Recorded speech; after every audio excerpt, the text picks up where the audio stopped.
All right, I will go ahead and just field one question. This question is for you, Anne, and maybe you, Larry. If you can talk a little bit about what you think the role of retailers is on the kind of collection side of the sustainability issue with packaging.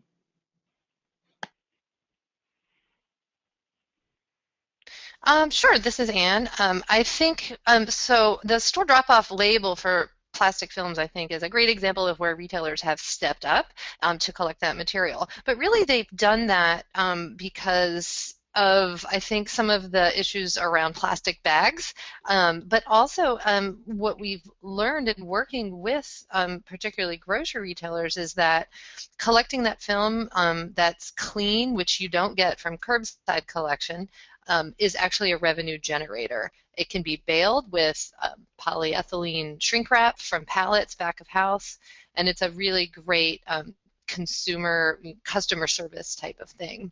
I think, however, going beyond something like that to greater collection, I think creates a lot of challenges. We've gotten pushback from some retailers that just say, you know, we don't have the space, we're not recyclers, we worry about contamination. And so to expand the infrastructure, I think is going to be challenging, but I think it could be done, and I think that could be one option for the polypropylene woven bags. And I know the flexible film recycling group at ACC that we work with is, you know, aware of the challenge. Yeah, we've looked at this a couple of years now and have not been able to figure out what is the best way to do it.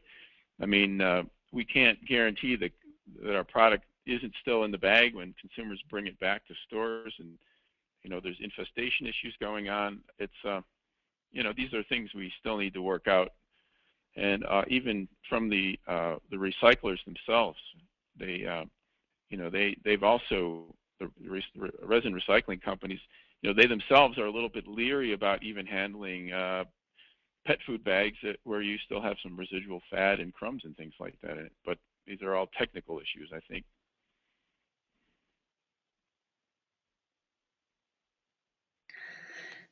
Thanks for addressing that question. And I think maybe one other component that might need to be addressed is looking at that need for collaboration to actually work with innovation. So maybe there aren't particularly great options on the market right now. And I know that I've heard from a lot of our members an expression of frustration that they would really love to use a more sustainable bag that was both designed with better resins or more sustainable resins and was more accepted by recycling facilities. So do you guys have any ideas on kind of that need to collaborate and innovate new ideas to make more options available on the market?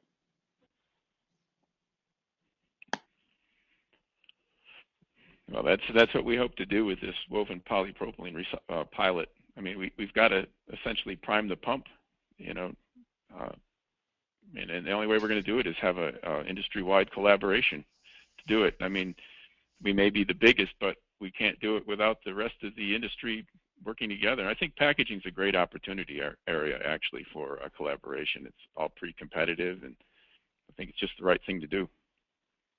Yeah, I would agree with that. I mean, that pre-competitive collaboration is what has really driven the SPC over our 10 years and, you know, really resulted in things like the How to Recycle label.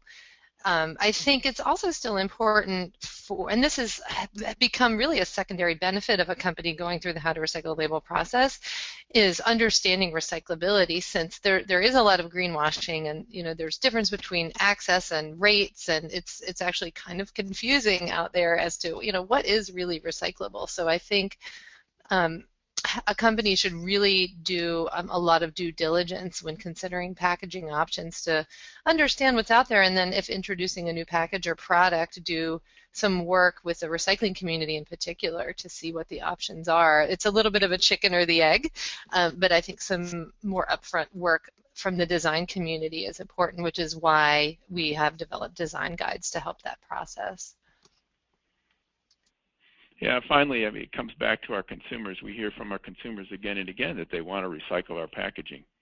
and that's really our job as an industry, is to meet the needs of our consumers and their wants. All right. Well, I think that is a great way to end our webinar today. I realize that we started late, and so we're getting a little bit of a late end, and some people may have some other things that they need to get to.